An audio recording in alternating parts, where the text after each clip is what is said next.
Salut à tous, c'est Antoine Moreau. Si vous aimez les voitures, vous êtes au bon endroit.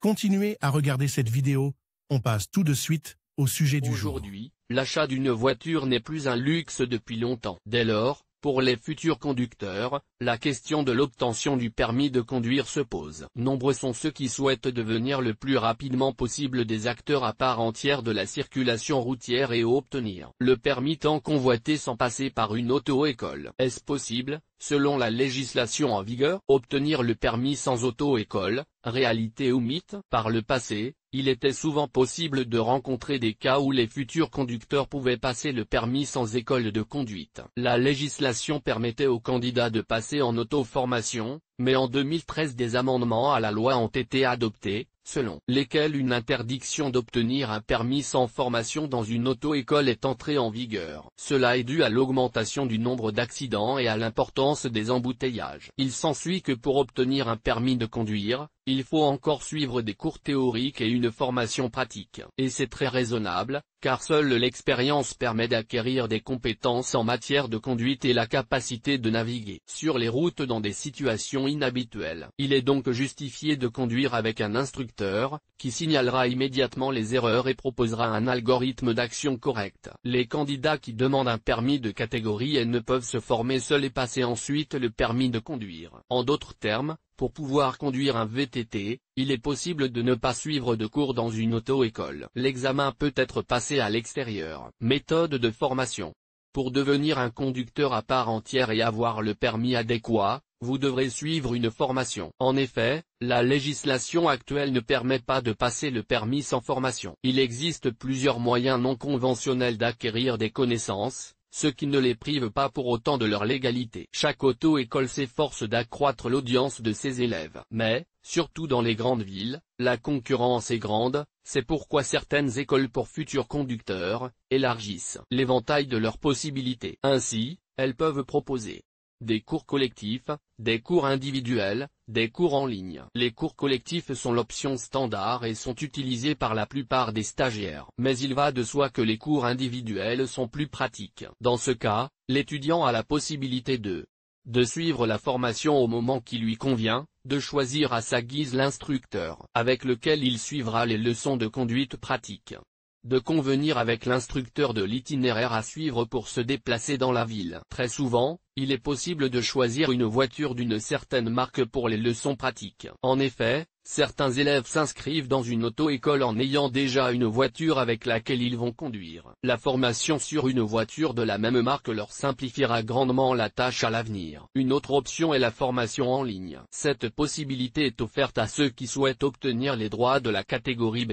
Mais dans ce cas, les candidats doivent comprendre qu'il n'est pas possible de passer l'ensemble des cours à distance. Il y a des leçons séparées, auxquelles il faudra quand même assister. Il s'agit notamment des cours suivant les premiers secours aux blessés, la formation à la conduite pratique avec un instructeur, leçon sur le comportement psychophysiologique au volant. Une fois la formation en ligne et la formation pratique terminée, l'élève est autorisé à passer l'examen à l'auto-école. Une fois cette étape franchie avec succès, le candidat sera autorisé à passer l'examen directement auprès de la police de la route. Ce mode de formation est une bonne alternative au cours collectif, car on ne peut se passer d'une formation dans une auto-école, et la formation en ligne permet d'économiser le temps de l'auditeur autant que possible. Elle présente donc un certain nombre d'avantages.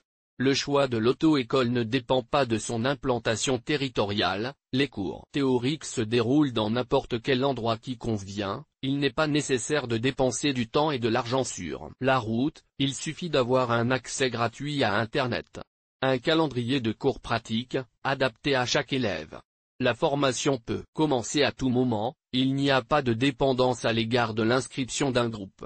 Des conditions optimales pour l'acquisition des connaissances. Lorsque l'élève choisit lui-même le lieu et le moment qui lui conviennent pour apprendre à conduire. Comment se déroule l'apprentissage à distance? Même après l'entrée en vigueur des amendements définissant la nécessité d'une formation obligatoire, certains futurs conducteurs, lorsqu'ils s'inscrivent dans une auto-école, posent la question de savoir s'il est possible de passer le permis à l'extérieur, motivés par le fait qu'ils n'ont pas de temps libre en raison de leur travail ou de leurs études. Dans ce cas, l'option des cours à distance est proposée. Pour ce faire, la personne qui s'inscrit à l'auto-école devra passer un certain nombre d'étapes, Cette étape comprend le dépôt d'une demande auprès de l'établissement d'enseignement et la conclusion ultérieure d'un contrat de prestation de service.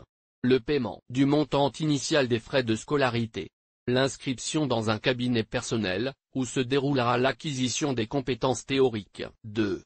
Suivre un cours théorique. Il existe des programmes spéciaux qui permettent de suivre une formation en ligne. Un compte personnel est créé pour chaque utilisateur, qui peut y étudier la théorie de la conduite de manière autonome. Ensuite, toujours en ligne, il doit passer les unités de valeur. 3. Suivre les cours obligatoires directement à l'auto-école. Afin de maîtriser les compétences psychologiques et médicales, il est nécessaire d'être personnellement présent aux leçons avec l'enseignant. 4. Suivre des leçons de conduite pratique avec un instructeur. Pour pouvoir conduire un véhicule, les compétences théoriques ne suffisent pas. Pour cela, des leçons de conduite avec un moniteur sont obligatoires. L'auto-école planifie ses leçons en fonction des souhaits de chaque élève et des possibilités du moniteur. 5. Passer l'examen à l'auto-école. Après avoir suivi la totalité de la formation, leçons à distance et pratique, le candidat est autorisé à passer l'examen à l'auto-école, partie pratique et théorique. 6. Passer l'examen à la police de la circulation. Lorsque toutes les étapes précédentes ont été franchies avec succès, le futur conducteur est autorisé à se rendre à la police de la route pour y passer l'examen. En règle générale, un groupe de personnes de l'auto-école ayant suivi le cours est réuni et l'examen est passé en groupe. Si vous ne réussissez pas l'examen du premier coup, vous pouvez le repasser une semaine plus tard. Il n'y a pas de limite au nombre de tentatives, mais vous devrez payer pour chaque nouvelle réussite. Il en est ainsi jusqu'à ce que l'examen soit réussi. Lorsque tout a été fait avec succès et que les examens ont été réussis, vous devez attendre que le permis de conduire soit délivré. En règle générale, il est délivré dans un délai d'1 mois. Vous devrez également payer une taxe pour la production du document, et le permis tant convoité sera entre vos mains.